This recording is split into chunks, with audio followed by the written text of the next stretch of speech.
בניגוד למה שאמרו לכם פעם, הלקוח לא תמיד צודק, ובכלל לא בטוח שאתם רוצים אותו בתור לקוח. את העסק שלכם הקמתם כדי שיהיה לכם כיף לקום בבוקר, ולעבוד במקצוע שלכם או במה שאתם אוהבים.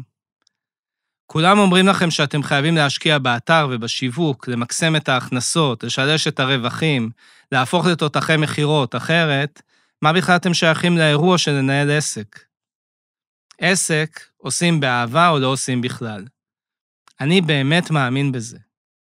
50% מהעסקים נסגרים אחרי 5 שנים, אבל ליבי, דווקא עם אלו שנשארים פתוחים ועובדים, אבל תקועים במלחמת קיום יומיומית, אפורה ומתסכלת. אחד כולל אותי, הספר השני והמצוין שלי, מבוסס על מעל 10,000 פגישות עם יזמים, בעלי ובעלות עסקים מכל תחום ועיסוק אפשרי. הספר מדבר על רעיון מרכזי אחד. את העסק תוכלו לבנות בדמותכם, לקחת כל אחד מהתפקידים שלכם, להתאים אותו למידותיכם ולהפוך לסופר מנכ"לים נהדרים של העסק שלכם.